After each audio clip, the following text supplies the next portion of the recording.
അപ്പോൾ നമ്മൾ ഇന്ന് JEE എക്സാമിനേഷനെ കുറിച്ചാണ് പറയാൻ പോകുന്നത്. JEE കുറിച്ച് കുറേ പേര് കേട്ടിട്ടുണ്ടാവില്ല, പ്രത്യേകിച്ച് എഞ്ചിനീയറിംഗിൽ താല്പര്യമുള്ളവർ JEE എക്സാമിനെ കുറിച്ച് എന്തായാലും കേട്ടിട്ടുണ്ടായിരിക്കും. അപ്പോൾ ശരിക്കും എന്താണ് ഈ JEE? JEEന്റെ ഫുൾ ഫോം വെച്ച് തന്നെ തുടങ്ങാം. JEEന്റെ ഫുൾ ഫോം എന്താ? Joint entrance examination. അപ്പോൾ പേരിൽ നമുക്ക് എന്താ മനസ്സിലായത്? അതൊരു എൻട്രൻസ് എക്സാമിനേഷൻ ആണ്. കൃത്യമായി പറഞ്ഞാൽ എഞ്ചിനീയറിംഗ് എൻട്രൻസ് എക്സാമിനേഷൻ ആണ് JEE. JEE കുറിച്ച് കേട്ടിട്ടുള്ളവർ എന്തായാലും JEE മെയിൻസിനെ കുറിച്ച് കേട്ടിട്ടുണ്ടാവും, JEE അഡ്വാൻസിനെ കുറിച്ച് കേട്ടിട്ടുണ്ടാവും. നമുക്കറിയാം JEE എക്സാം എഴുതുന്നത് മെയിനായിട്ട് NIT, IIT ഈ കോളേജസിലേക്കൊക്കെ കയറാനാണ്. വേറെയും കുറേ കോളേജസിലേക്ക് നമുക്ക് JEEയിലൂടെ കയറാൻ പറ്റും. അപ്പോൾ പണ്ട് ഈ NITയിലേക്ക് കയറാൻ വേണ്ടി IITREE എന്ന് പറയുന്ന ഒരു പരീക്ഷയായിരുന്നു ഉണ്ടായിരുന്നത്. JEE IITയിലേക്ക് കയറാൻ വേണ്ടിയോ IIT-JEE എന്ന് പറഞ്ഞ വേറൊരു പരീക്ഷയോ ഉണ്ടായിരുന്നു. പക്ഷെ പിന്നീട് അവരെന്ത് ചെയ്തു? അത് രണ്ടും കൂടെ ഒരേ ഇതായിട്ട് കമ്പൈൻ ചെയ്തു, JEE എന്ന പേരിലാക്കി. അപ്പോൾ അതിൻ്റെ ഇടയിലാണ് JEE മെയിൻസ് വരുന്നതും JEE അഡ്വാൻസ്ഡ് വരുന്നതും. ഇനി നമ്മൾ ആദ്യം പറഞ്ഞ NITയും ബാക്കി കോളേജസിലൊക്കെ കയറാൻ വേണ്ടി നമ്മൾ JEE മെയിൻസ് ആണ് എഴുതേണ്ടത്. അതേസമയം IITയിൽ കയറണമെങ്കിലോ JEE അഡ്വാൻസ് ആണ് എഴുതേണ്ടത്. അപ്പോൾ IIT കയറാൻ നേരെ JEE അഡ്വാൻസ് എഴുതിയാൽ മതിയോ? പോരാ.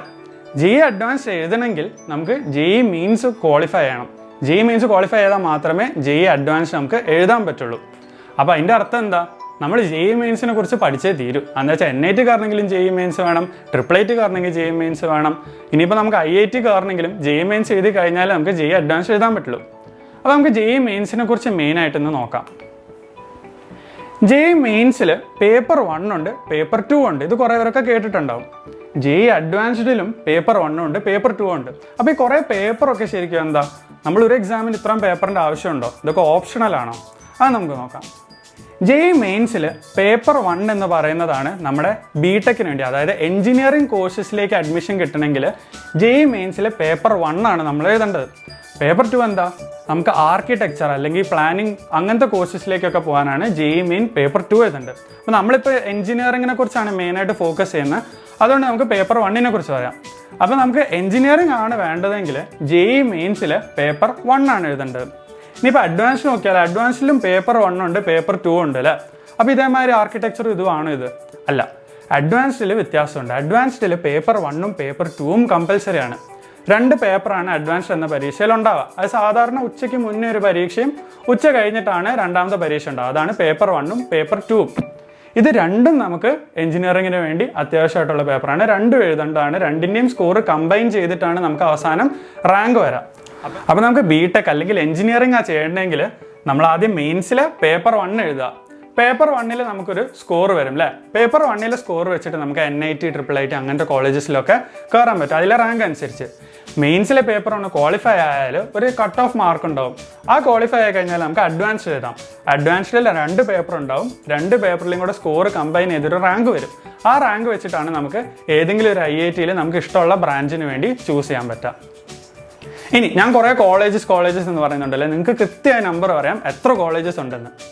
ഇന്ത്യൻ ഇൻസ്റ്റിറ്റ്യൂട്ട്സ് ഓഫ് ടെക്നോളജി, അതായത് IIT, നമ്മളെ ഇന്ത്യയിലെ ഏറ്റവും ബെസ്റ്റ് എഞ്ചിനീയറിംഗ് കോളേജ് എന്നൊക്കെ IIT അങ്ങനെ എല്ലാവർക്കും അറിയാമല്ലോ അല്ലേ? 23 IITs ആണുള്ളത്. ഇതിൽ പഴയ IIT എന്ന് പറയുമ്പോൾ ചീത്ത IIT എന്നല്ല. പഴയ IITs ഡൽഹി, മദ്രാസ്, ബോംബെ, ഖരഗ്പൂർ, റൂർക്കി, കാൺപൂർ ഇങ്ങനത്തെ ഇവരാണ് പഴയ IITs. പഴയ IITs കുറച്ചുകൂടെ ഭേദമെന്ന് പറയാനുള്ള കാരണം എന്താ വെച്ചാൽ അവർക്ക് കൂടുതൽ റിസർച്ച് ഉണ്ടാവും, പിന്നെ അവർ കുറച്ചുകൂടെ ഡെവലപ്ഡ് ആയിരിക്കും അല്ലേ? അപ്പോൾ പഴയ IITs ആയിരിക്കും കൂടുതൽ ആൾക്കാർ പ്രിഫർ ചെയ്യുക. പിന്നെയും നമുക്ക് കുറേ IITs ഉണ്ട്. 23 IITs ടോട്ടൽ അല്ലേ? നമുക്ക് കേരളത്തിൽ പാലക്കാട് ഒരു IIT ഉണ്ട് അല്ലേ? പിന്നെ national institutes of technology NIT, 31 NIT ആണ് ഇന്ത്യയിലുള്ളത്. NIT കാലിക്കറ്റിനെ കുറിച്ച് കേൾക്കാത്ത ആരും ഉണ്ടാവില്ല അല്ലേ? നമ്മുടെ കിരൺ സാറൊക്കെ NIT കാലിക്കറ്റിൽ പഠിച്ചിറങ്ങിയതാണ്. അപ്പോൾ 31 NIT ഉണ്ട്, 23 IIT ഉണ്ട്. പിന്നെ Indian institute of information technology, അതിന് IIIT എന്ന് പറയാം, 25 IIIT ഉണ്ട്.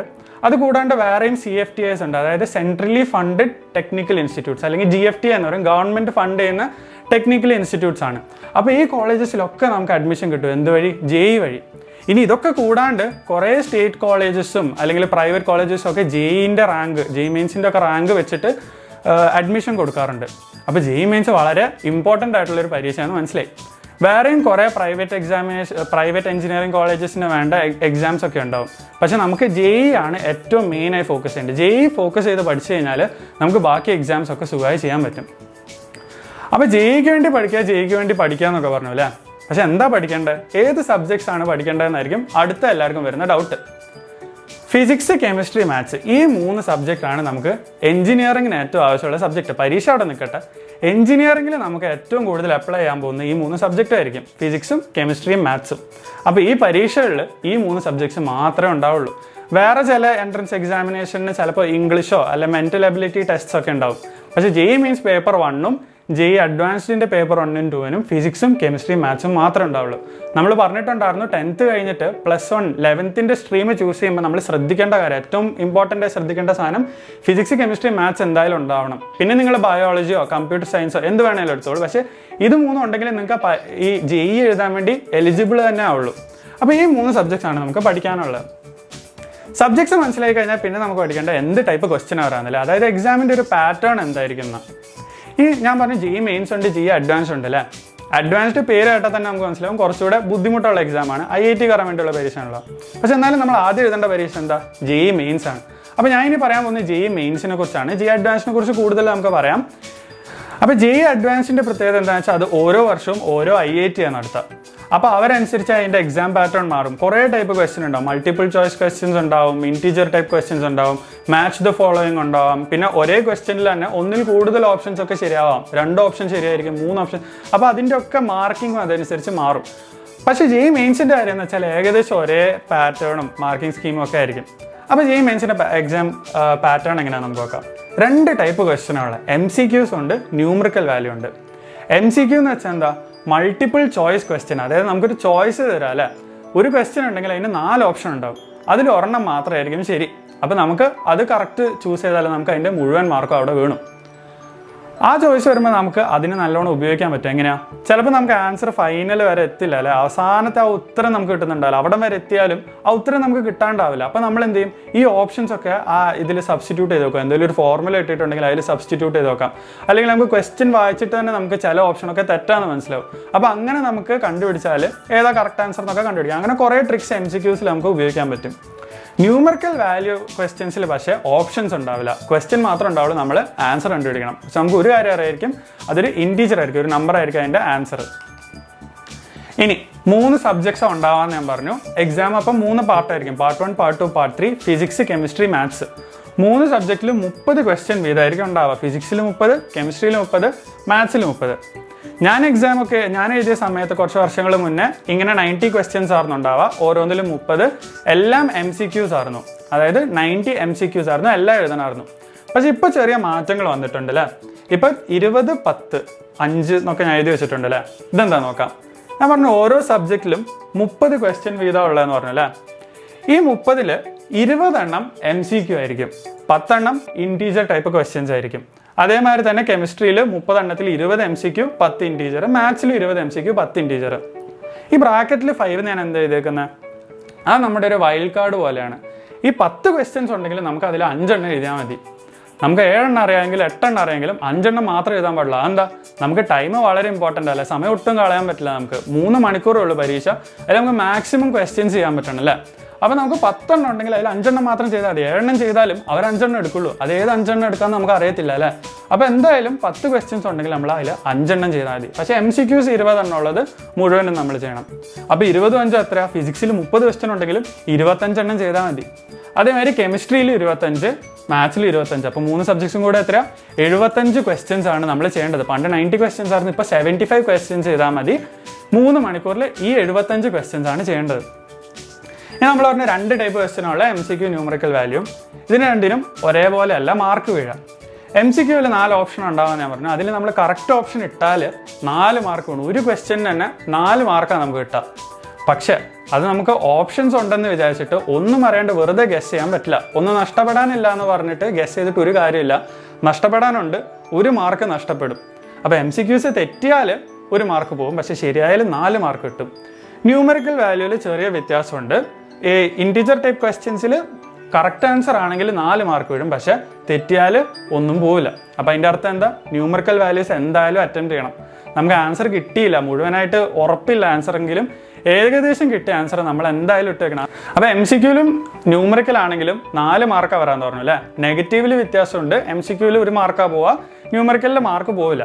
പക്ഷെ മാക്സിമം നമുക്ക് കിട്ടാൻ പറ്റുന്ന മാർക്ക് എന്താ, 4 മാർക്കാണ്. ഏത് ക്വസ്റ്റ്യൻ ആണെങ്കിലും ന്യൂമറിക്കൽ ആണെങ്കിലും MCQ ആണെങ്കിലും ഒക്കെ നമുക്ക് ഒരു ക്വസ്റ്റ്യന് കിട്ടാൻ പറ്റുന്ന മാക്സിമം മാർക്ക് എത്രയാണ്? 4 മാർക്കാണ്. അപ്പോൾ ഞാൻ പറഞ്ഞു 20 MCQ ഉണ്ടാവും ഒരു സബ്ജക്റ്റിൽ. അപ്പോൾ 20 MCQന് മുഴുവൻ നമുക്ക് മാക്സിമം എല്ലാം ഒന്നും തെറ്റാണ്ട് വന്നാൽ എത്ര മാർക്ക് കിട്ടും? 80 മാർക്ക് കിട്ടും.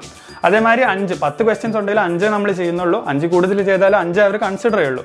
അപ്പോൾ 5ൽ ഏറ്റവും മാക്സിമം കിട്ടാൻ പറ്റുന്ന മാർക്ക് എത്രയായിരിക്കും? അത് 20. 20 80 100 മാർക്കാണ് നമുക്ക് ഒരു സബ്ജക്റ്റിന് ഒന്നും തെറ്റിക്കണ്ട് മുഴുവൻ കിട്ടിയാൽ കിട്ടാൻ പോകുന്ന മാർക്ക്. അപ്പോൾ 3 സബ്ജക്റ്റിന് 100 മാർക്ക് കിട്ടിയാൽ എത്രയായി? 300 മാർക്ക്. ഈ 300ലാണ് നമ്മളുടെ ഫൈനൽ സ്കോർ വരാം. അപ്പോൾ 300 മാർക്കിൽ എത്ര കിട്ടുന്നു എന്നുള്ള അനുസരിച്ചിരിക്കും നമ്മുടെ റാങ്കും എല്ലാം. അപ്പോൾ ഇവിടെ ഒരു മാർക്കൊക്കെ പോയാൽ ഭയങ്കര ഇമ്പോർട്ടൻ്റ് ആണ്. എന്താ വെച്ചാൽ റാങ്കൊക്കെ ഭയങ്കര വ്യത്യാസം വരും. അപ്പോൾ നമുക്ക് അവസാനം കോളേജും ബ്രാഞ്ചും ഒക്കെ നമുക്ക് ഇഷ്ടപ്പെട്ടൊക്കെ കിട്ടിയെന്നില്ല.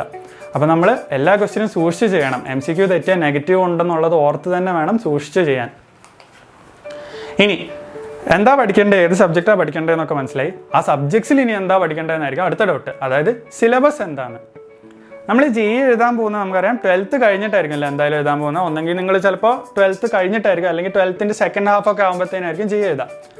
അപ്പോൾ അതനുസരിച്ചിട്ട് തന്നെ 11th 12th സിലബസ് ആയിരിക്കും നമുക്ക് പഠിക്കാനുണ്ടാവുക. അതായത് 11th 12th നിങ്ങൾ എന്താണ് പഠിക്കുന്നത്, ആ ഫിസിക്സും കെമിസ്ട്രിയും മാത്സും ആയിരിക്കും പഠിക്കാനുണ്ടാവുക.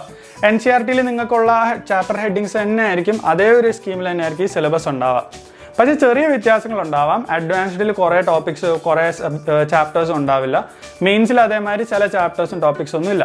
അപ്പോൾ നിങ്ങൾക്ക് അത് കൃത്യം അറിയണമെങ്കിൽ ഈ ലിങ്കിൽ പോയത് അവരുടെ ഒഫീഷ്യൽ ലിങ്കാണിത്. ഇത് ഡിസ്ക്രിപ്ഷനിൽ ഇടുന്നുണ്ടാവും ഈ ലിങ്ക്.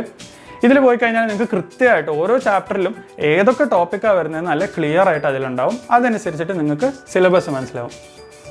ഇനി സിലബസ് മനസ്സിലായി, എന്താ പഠിക്കേണ്ടതെന്ന് മനസ്സിലായി, അടുത്തെന്താ എങ്ങനെയാണ് പഠിക്കേണ്ടതെന്നല്ല, എന്ത് ബുക്കാണ് പഠിക്കേണ്ടത്, എവിടെ നോക്കിയാണ് പഠിക്കേണ്ടത്, എല്ലാവർക്കും ഉണ്ടാകുന്ന ഡൗട്ടാണ്. അപ്പോൾ ആദ്യം നമ്മൾ മനസ്സിലാക്കേണ്ടതെന്ന് വെച്ചാൽ NCERT ആണ് ബേസ്ഡ് സിലബസ് എന്ന് ഞാൻ പറഞ്ഞില്ല. അതായത് നമ്മൾ 11th 12th പഠിക്കുന്നത് തന്നെയാണിത്. നമ്മൾ വല്ല സിവിൽ സർവീസ് പരീക്ഷയ്ക്കൊക്കെ പോകുകയാണെങ്കിൽ അതിൻ്റെ സിലബസ് ഒക്കെ ആർക്കും അറിയാം, ഒന്നും നമുക്കറിയില്ലല്ലോ. വളരെ ബുദ്ധിമുട്ടായിരിക്കും എൻ്റെ സിലബസ് ഒക്കെ മനസ്സിലാക്കി എടുക്കാൻ. അപ്പോൾ ഈ പരീക്ഷ നമുക്കറിയാം നമ്മൾ 11th 12th എഴുതുന്ന അതേ സാധനം തന്നെ, പക്ഷേ അതിലൊക്കെ കുറച്ചുകൂടെ ഹയർ ലെവൽ കോൺസെപ്റ്റ്സ്, കുറച്ചുകൂടെ ബുദ്ധിമുട്ടുള്ള ക്വസ്റ്റ്യൻസ്. അതുകൊണ്ടാണ് ഈ എക്സാം ബുദ്ധിമുട്ടാകുന്നത്. അല്ലാണ്ട് വേറെ നമുക്ക് അറിയാത്ത ടോപ്പിക്സ് ഒന്നും അല്ല. 11th 12th നമ്മൾ പഠിക്കുന്ന അതേ ടോപ്പിക്സ് ആണ്. അപ്പോൾ NCERT എന്തായാലും നമ്മൾ നന്നായി പഠിച്ചിരിക്കണം. അത് മനസ്സിലായല്ലോ. ഇനി മാത്സിൽ ഒരു പ്രത്യേകത ഉണ്ട്. മാത്സിൽ NCERT ലെവൽ വളരെ കുറവാണ്. അതായത് നമ്മൾ സ്കൂളിൽ പഠിക്കുന്നത് JEE ലെവലിൻ്റെ ഒരു അടുത്ത് പോലും എത്തില്ല എന്ന് തന്നെ പറയാം. നമ്മൾ കുറേ അധികം മാത്സ് പഠിക്കേണ്ടി വരും. അപ്പോൾ മാത്സ് നിങ്ങൾ എന്തായാലും എക്സ്ട്രാ പഠിക്കേണ്ടി വരും. ഫിസിക്സും നിങ്ങൾ NCERT പഠിച്ചാൽ റിവൈസ് ഒക്കെ ചെയ്യാൻ NCERT നന്നായി ഉപയോഗിക്കും. കോൺസെപ്റ്റ്സ് ഒക്കെ നന്നായി ക്ലിയർ ചെയ്യാൻ വേണ്ടി NCERT വായിച്ചാൽ ലൈൻ ബൈ ലൈൻ അതിൽ കുറേ എക്സ്ട്രാ ഒക്കെ ബോക്സിലൊക്കെ ഉണ്ടാവും. അതൊക്കെ വായിച്ചാൽ നിങ്ങൾക്ക് നല്ല ഗുണം ചെയ്യും. കെമിസ്ട്രിയിലാണ് NCERT ഏറ്റവും ഇമ്പോർട്ടൻറ്റ്. കെമിസ്ട്രിയിൽ പ്രത്യേകിച്ച് ഇനോർഗാനിക് കെമിസ്ട്രിയിൽ NCERT നിങ്ങൾ 2-3 പ്രാവശ്യം എന്തായാലും വായിച്ചിരിക്കണം. അതിൽ കൂടുതൽ വായിക്കാൻ പറ്റിയ അത്രയും നല്ലത്. എന്ന് വെച്ചാൽ NCERT അതേമാതിരി ക്വസ്റ്റ്യൻസ് വരും. പ്രത്യേകിച്ച് JEE മെയിൻസിൽ കെമിസ്ട്രിയിൽ NCERT വളരെ ഇമ്പോർട്ടൻ്റ് ആണ്. പിന്നെ ഇവിടെ ഞാൻ കുറേ ബുക്സ് എഴുതിയിട്ടുണ്ട്. അപ്പോൾ ഫിസിക്സിൽ HC ഓർമ്മ വളരെ ഇമ്പോർട്ടൻ്റ് ആയ ഒരു ബുക്കാണ്. അത് നിങ്ങൾ എന്തായാലും വായിച്ചിരിക്കണം, ഒരു പ്രാവശ്യമെങ്കിലും വായിച്ചിരിക്കണം. പ്രത്യേകിച്ച് JEE അഡ്വാൻസിന് അത് വളരെ ഇമ്പോർട്ടൻ്റാണ്. HC എന്ന് പറയുന്ന IIT കാൺപൂരിലെ ഒരു പ്രൊഫസറായിരുന്നു. പുള്ളി കോൺസെപ്റ്റ്സ് ഓഫ് ഫിസിക്സ് എന്ന് പറഞ്ഞ 2 ബുക്ക് എഴുതി വെച്ചിട്ടുണ്ട്. അപ്പോൾ ആ 2 ബുക്കും നിങ്ങൾ എന്തായാലും മുഴുവൻ വായിക്കാം. ചിലതൊന്നും മനസ്സിലാവുണ്ടാവില്ല, നിങ്ങൾക്ക് ചിലപ്പോൾ ബുദ്ധിമുട്ടായി തോന്നും. എന്നാലും അത് വായിക്കാം, 2 പ്രാവശ്യമെങ്കിലും വായിക്കുക. എന്നിട്ട് ഓരോ ചാപ്റ്ററിൻ്റെ അവസാനം പ്രോബ്ലംസ് ആണ്. ആ പ്രോബ്ലംസ് നിങ്ങൾ എന്തായാലും ചെയ്യണം. അതിപ്പോൾ നിങ്ങൾക്ക് ഒറ്റയ്ക്ക് ചെയ്യാൻ ബുദ്ധിമുട്ടുണ്ടെങ്കിൽ വേണമെങ്കിൽ നിങ്ങൾ 2-3 ഫ്രണ്ട്സ് ഒരുമിച്ചിരുന്ന് ചെയ്താലും നിങ്ങൾക്ക് അതെന്തായാലും ഉപകാരം ചെയ്യും അത് പഠിച്ചാൽ. പിന്നെ നമ്മൾ കോൺസെപ്റ്റ്സ് മാത്രം പഠിച്ചാൽ പോരല്ലോ, നമ്മൾ കുറേ ക്വസ്റ്റ്യൻസ് ചെയ്യണം. ഇതൊരു ടൈംഡ് എക്സാമിനേഷൻ ആയതുകൊണ്ട് നമുക്ക് എത്ര സ്പീഡിൽ ക്വസ്റ്റ്യൻ ചെയ്യാൻ പറ്റുന്നുള്ളത് അനുസരിച്ചിരിക്കും. അപ്പോൾ എന്താണ്, നമ്മൾ കുറേ പ്രാക്ടീസ് ചെയ്യണം ക്വസ്റ്റ്യൻ ചെയ്ത്. അപ്പോൾ അതിന് വേറെ ഏതെങ്കിലും ക്വസ്റ്റ്യൻസ് നല്ല ക്വസ്റ്റ്യൻസ് ഉള്ള ബുക്ക് എടുക്കാം. DC പാണ്ഡെ നല്ലൊരു ബുക്കാണ്. പിന്നെ അതേമാതിരി തന്നെ കെമിസ്ട്രിയിൽ ഫിസിക്കലും ഇനോർഗാനിക്കും ഓർഗാനിക്കും ഉണ്ടല്ലോ അല്ലേ. അപ്പോൾ ഫിസിക്കൽ നോക്കിയിട്ടാണ്ട് നല്ലതാണ്. സുദർശൻ ഗോവ, MS ചോൻ ഒക്കെ നല്ല ബുക്സാണ്. മാത്സിൽ ഞാൻ പറഞ്ഞു എന്തായാലും നിങ്ങളൊരു ബുക്ക് വാങ്ങിയിരിക്കണം. അതെന്ന് വെച്ചാൽ മാത്സിൽ NCERT പഠിച്ചിട്ട് പ്രത്യേകിച്ച് കാര്യമില്ല. എന്താ വെച്ചാൽ വളരെ ബുദ്ധിമുട്ടായിരിക്കും നമ്മുടെ ഈ സ്കൂളിൽ പഠിക്കുന്ന വെച്ച് കമ്പയർ ചെയ്താൽ. JEE മാത്സ് JEE മെയിൻസിലും ബുദ്ധിമുട്ടായിരിക്കും, JEE അഡ്വാൻസ്ഡ് അത്യാവശ്യം കുറച്ച് ബുദ്ധിമുട്ടായിരിക്കും. പക്ഷെ നിങ്ങൾക്ക് ചെയ്യാവുന്നതേ ഉള്ളൂ. നല്ല കോൺസെപ്റ്റ്സ് നന്നായി ക്ലിയർ ചെയ്ത് പഠിച്ചു കഴിഞ്ഞാൽ നിങ്ങൾക്ക് മാത്സിലെ ക്വസ്റ്റ്യൻസ് സുഖമായി ചെയ്യാൻ പറ്റും. അപ്പോൾ സെങ്കേജിൻ്റെ ഒരു സീരീസ് ഉണ്ട്, അതിൽ നിങ്ങൾക്ക് വേണമെങ്കിൽ നല്ല തിയറി ഉണ്ട്, ക്വസ്റ്റ്യൻസ് ചെയ്യാം. അരിഹന്തിൻ്റെ ക്വസ്റ്റ്യൻ ബാങ്ക്സും അതൊക്കെ നല്ലതാണ്. അപ്പോൾ നിങ്ങളിപ്പോൾ ഈ ബുക്സൊക്കെ തന്നെ വാങ്ങണം എന്നില്ല. ഞാൻ ഈ ബുക്സ് ജസ്റ്റ് നിങ്ങൾക്ക് പറഞ്ഞു തരുന്നതെന്നുള്ളൂ. ഇത് പഠിച്ചതുകൊണ്ട് നിങ്ങൾക്ക് 100% മാർക്കും കിട്ടാൻ പോകുന്നൊന്നും ഞാൻ പറയുന്നില്ല. ഇപ്പം നിങ്ങളുടെ ചേട്ടന്മാരോ ചേച്ചിമാരോ ആരെങ്കിലും ഇപ്പോൾ ഓൾറെഡി പഠിച്ചു കഴിഞ്ഞവരുണ്ട്, അവരുടെ അടുത്ത് ബുക്സ് ഉണ്ട്, അല്ലെങ്കിൽ നെയ്ബേഴ്സിൻ്റെ ബുക്സ് ഉണ്ട്. ആ ബുക്ക് നിങ്ങൾ ചെയ്ത് നോക്കുക. അപ്പോൾ ആ ബുക്കിലെ ക്വസ്റ്റ്യൻസ് നിങ്ങൾ ചെയ്തുകൊണ്ട് നിങ്ങൾക്ക് പഠിക്കാൻ പറ്റുന്നുണ്ട്, അല്ലെങ്കിൽ തിയറി നന്നായി മനസ്സിലാവുന്നുണ്ട്, നിങ്ങൾ സ്പീഡ് കൂടുന്നുണ്ട് നിങ്ങൾ ക്വസ്റ്റ്യൻസ് ചെയ്യുന്നുണ്ട്. അങ്ങനെ ഉണ്ടെങ്കിൽ നിങ്ങൾ അത് തന്നെ ചെയ്യുക, അത് കണ്ടിന്യൂ ചെയ്യുക. ഇനി ഒരു ബുക്സും ഇല്ലെങ്കിൽ ഇതിൽ ഏതെങ്കിലും ബുക്സ്, അല്ലെങ്കിൽ നിങ്ങൾ ഓൺലൈൻ നോക്കിയിട്ട് ഏതെങ്കിലും ബുക്ക്, അല്ലെങ്കിൽ ഫ്രണ്ട്സ് പറയുന്ന ഏതെങ്കിലും ബുക്ക് നിങ്ങൾക്ക് നല്ലതാണെന്ന് തോന്നുന്നൊരു ബുക്ക് വാങ്ങി അത് ചെയ്യാൻ തുടങ്ങാം. പക്ഷെ നിങ്ങൾ വാരിക്കൊരു ബുക്ക് വാങ്ങിയിട്ട് അവസാനം ഒന്നും ചെയ്യാണ്ടാവില്ല. അതാണ് ഏറ്റവും പറ്റാൻ പോകുന്നൊരു പ്രശ്നം. എല്ലാ ബുക്കും വാങ്ങും, പക്ഷെ അവസാനം ഒന്നും ചെയ്യില്ല എന്ന് മാത്രമല്ല, ചിലപ്പോൾ ഒരു ചാപ്റ്റർ ഏതെങ്കിലും ബുക്കിൽ തുടങ്ങും, പിന്നെ അത് പകുതിക്ക് വെച്ച് നിർത്തി വേറൊരു ചാപ്റ്ററിൽ വേറെ ബുക്ക് തുടങ്ങും, വേറെ ബുക്കിൽ വേറെ ചാപ്റ്റർ തുടങ്ങും, അതും പകുതിക്ക് വെച്ച് നിർത്തും. അപ്പോൾ ഈ നമ്മൾ ചെയ്യാത്ത പകുതിയിൽ നിന്ന് ക്വസ്റ്റ്യൻ വരുന്നെങ്കിൽ നമുക്ക് അവിടെയൊക്കെ മാർക്ക് പോവാം. അപ്പോൾ അത് നമ്മൾ വളരെ സൂക്ഷിക്കണം. ഏതെങ്കിലും ഒരു ബുക്ക് നന്നായി ക്വസ്റ്റ്യൻസ് നന്നായി ചെയ്ത് പ്രാക്ടീസ് ചെയ്യണം. അപ്പോൾ ഇത്രയൊക്കെയാണ് നമുക്ക് ജെഇനെ കുറിച്ച് പറയാനുള്ളത്. ജസ്റ്റ് ഒരു റഫ് ഐഡിയ, നമ്മൾ ജെഇ മെയിൻസിനെ കുറിച്ച് ഒരു റഫ് ഐഡിയ തന്നാണ്. നമ്മൾ നേരത്തെ എഞ്ചിനീയറിങ്ങിനെ കുറിച്ചുള്ള വീഡിയോ ഉണ്ടായിരുന്നല്ലോ അല്ലേ, എഞ്ചിനീയറിങ്ങിന് സ്കോപ്പ് എന്താണ്, എഞ്ചിനീയറിംഗ് എന്താണെന്നൊക്കെയുള്ള. അപ്പോൾ അതിൽ ജെഇനെ കുറിച്ച് പറഞ്ഞുകൊണ്ട് ജെഇ മെയിൻസ് എന്താണ്, ചിലർക്ക് ഒരു ഐഡിയ ഉണ്ടാവില്ലല്ലോ ജെഇ മെയിൻസിൽ എങ്ങനത്തെ ക്വസ്റ്റ്യൻസാണ് വരാം. അപ്പോൾ അതിന് വേണ്ടി നമ്മളൊരു ജസ്റ്റ് ഒരു ഐഡിയ തരാൻ വേണ്ടി, അപ്പോൾ ആ ഒരു ഐഡിയ കിട്ടിയാൽ തന്നെ നമുക്കൊരു കോൺഫിഡൻസ് വരുമല്ലോ ആ പരീക്ഷയെ കുറിച്ച് കൂടുതൽ നോക്കാനും കൂടുതൽ പഠിക്കാനും വേണ്ടി.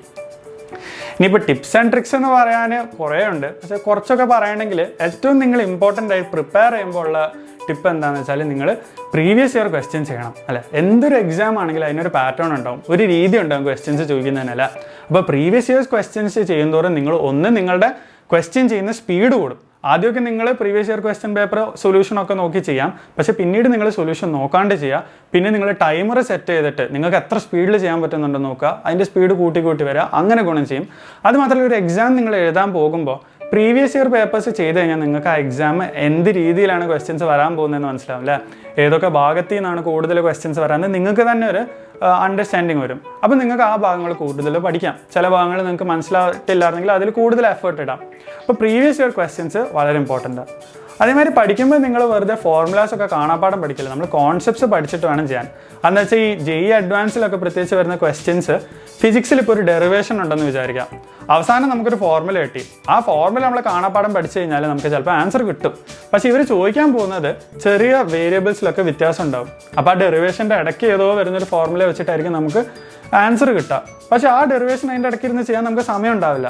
അപ്പോൾ അതിന് നമ്മൾ എന്ത് ചെയ്യണം, കോൺസെപ്റ്റ്സ് മനസ്സിലാക്കി പഠിക്കണം. ഒരു ഫോർമുല എങ്ങനെയാണ് വരുന്നത്, അല്ലെങ്കിൽ എന്തൊരു ഇത് കണ്ടാലും അതെങ്ങനെയാണ് വരുന്നത്, അതെന്തുകൊണ്ടാണ് ഇങ്ങനെ ആവുന്നതെന്ന് നമ്മൾ ആലോചിച്ച് കഴിഞ്ഞാൽ നമുക്ക് കൂടുതൽ പഠിക്കാൻ പറ്റും, കോൺസെപ്റ്റ്സ് ക്ലിയർ ആകും. അതാകുമ്പോൾ നമുക്ക് എന്ത് ടൈപ്പ് ക്വസ്റ്റ്യൻസ് വേണമെങ്കിലും ചെയ്യാൻ പറ്റും. അപ്പോൾ അത് നമ്മൾ സൂക്ഷിക്കേണ്ട കാര്യമാണ്. പിന്നെ ഞാൻ ഈ ടൈംഡ് എക്സാം ആണ്, സ്പീഡ് കൂട്ടണം, 3 മണിക്കൂറേ ഉള്ളൂ എന്നൊക്കെ പറയുന്നുണ്ടല്ലേ. അപ്പോൾ എന്താ, സ്പീഡ് വളരെ ഇമ്പോർട്ടൻ്റ്. ഇപ്പം നിങ്ങൾ മെൻറ്റി ക്വിസ് ഒക്കെ നിങ്ങൾ ചെയ്യാറുണ്ടല്ലോ അല്ലേ എക്സാമിനറിൻ്റെ. അപ്പോൾ മെൻറ്റി ക്വിസ് ചെയ്യുമ്പോൾ എന്താ, നമ്മൾ ഒന്ന് സ്പീഡ് കുറഞ്ഞു പോയാൽ നമ്മളെ റാങ്ക് അത്രയും താന്നു അല്ലേ, അത് ഇത്രയും വരെ വെച്ചിട്ട് തന്നെ. അപ്പോൾ ഇന്ത്യയിലെ മുഴുവൻ ആൾക്കാർ എഴുതുമ്പോൾ നിങ്ങളുടെ മാർക്ക് കുറഞ്ഞാൽ എത്ര റാങ്ക് വീഴുമെന്ന് മനസ്സിലാവുമല്ലോ. അപ്പോൾ സ്പീഡ് വളരെ ഇമ്പോർട്ടൻ്റ് ആണ്. പഠിക്കുന്നതിൻ്റെ കൂടെ തന്നെ നമ്മൾ സ്പീഡിൽ ക്വസ്റ്റ്യൻസ് ചെയ്യാനും പ്രാക്ടീസ് ചെയ്യണം. പിന്നെ നമ്മൾ പഠിക്കുമ്പോൾ ഇത് പരീക്ഷയ്ക്ക് വേണ്ടി പഠിക്കുന്ന വേണ്ടി മാത്രം ആവരുത്. അതായത് എല്ലാവർക്കും ഉള്ളതാണ് ജെഇക്ക് നല്ല റാങ്ക് വാങ്ങണം, അതുകൊണ്ട് നമ്മൾ ഭയങ്കരമായിട്ട് പഠിക്കുന്നുവെന്ന്. മനസ്സിലാക്കേണ്ട എന്താണെന്ന് വെച്ചാൽ ഈ സബ്ജക്ട്സ് ഒക്കെ ഇതിൽ ഇൻക്ലൂഡ് ചെയ്തിരിക്കുന്നത് എഞ്ചിനീയറിംഗിൽ നിങ്ങളെ സെലക്ട് ചെയ്യാൻ വേണ്ടിയാണ്. അതായത് ഇതൊക്കെ എഞ്ചിനീയറിംഗിന് ഇമ്പോർട്ടൻ്റ് ആണെന്നാണ് അതിൻ്റെ അർത്ഥം. അപ്പോൾ നിങ്ങളിപ്പോൾ അവസാനം ഒരു കോളേജിൽ കയറി കഴിഞ്ഞാൽ എഞ്ചിനീയറിംഗിന് ഇത് വളരെ ഉപകാരപ്പെടും. നിങ്ങൾ വിചാരിക്കും പരീക്ഷയ്ക്ക് വേണ്ടി മാത്രം ഇത് പഠിക്കുന്നത്, ഞാൻ ജീവിതത്തിൽ എവിടെയെങ്കിലും ഉപയോഗിക്കുന്നത്. ജീവിതത്തിൽ ഉപയോഗിച്ചെങ്കിലും നിങ്ങൾ എഞ്ചിനീയറിംഗിൽ എന്തായാലും ഇത് ഉപയോഗിക്കും. അപ്പോൾ നിങ്ങൾ ഇതൊക്കെ പഠിച്ചു കഴിഞ്ഞാൽ നിങ്ങൾക്ക് അവസാനം നിങ്ങൾ കോഴ്സ് ചെയ്യുമ്പോൾ നിങ്ങൾക്കൊരു സുഖം കിട്ടുക. എന്താ വെച്ചാൽ ഇതൊക്കെ ഞാൻ പഠിച്ചതാണല്ലോ, ഇതൊക്കെ എനിക്ക് അറിയാവുന്നതാണല്ലോ. അപ്പോൾ നിങ്ങൾക്ക് അതിനെക്കുറിച്ച് കൂടുതൽ റിസർച്ച് ചെയ്ത് കൂടുതൽ പഠിക്കാൻ പറ്റും. അപ്പോൾ പഠിക്കുമ്പോൾ നിങ്ങൾ എൻജോയ് ചെയ്ത് തന്നെ പഠിക്കണം. പക്ഷെ അതേസമയം നിങ്ങളിപ്പോൾ ഏതെങ്കിലും ഒരു സബ്ജക്റ്റ്, മാത്സ് വളരെ ഇഷ്ടമാണ്, അതുകൊണ്ട് മാത്സ് മാത്രം പഠിക്കുമെന്ന് പറഞ്ഞിട്ട് കാര്യമില്ല. എന്താ, 3 പാർട്ടുണ്ട്, ഫിസിക്സും കെമിസ്ട്രിയും മാത്സും, എല്ലാത്തിനും ഈക്വൽ വെയിറ്റേജാണ്. അപ്പോൾ ഒരു സബ്ജക്റ്റ് മാത്രം പഠിച്ചാൽ നിങ്ങൾക്ക് ബാക്കിയുള്ളിടത്ത് മാർക്ക് വിടാൻ പോകുന്നില്ല. ഇവിടെ ഇത്ര മാർക്ക് മാക്സിമം നിങ്ങൾക്ക് കിട്ടാൻ പറ്റുള്ളൂ. അപ്പം നമ്മൾ വളരെ ബുദ്ധി ഉപയോഗിച്ച് വേണം പഠിക്കാൻ. പഠിക്കുന്നതിൽ മാത്രമല്ല ബുദ്ധി ഉപയോഗിക്കുന്നത്, എങ്ങനെ പഠിക്കുന്നു എന്നുള്ളതിലും ബുദ്ധി ഉപയോഗിച്ചിട്ട് വേണം നമ്മൾ ചെയ്യാൻ. അപ്പോൾ ഇത്രയൊക്കെയാണ് നമുക്ക് ജെഇ മെയിൻസിനെ കുറിച്ച് പറയാനുള്ളത്. ഇനിയിപ്പോൾ ഇതിനെക്കുറിച്ച് കൂടുതൽ വീഡിയോസൊക്കെ നമ്മൾ ഇടുന്നുണ്ടാവും, അതൊക്കെ കിട്ടാൻ നിങ്ങൾ സബ്സ്ക്രൈബ് ചെയ്യണം. അപ്പോൾ നമുക്ക് കാണാം.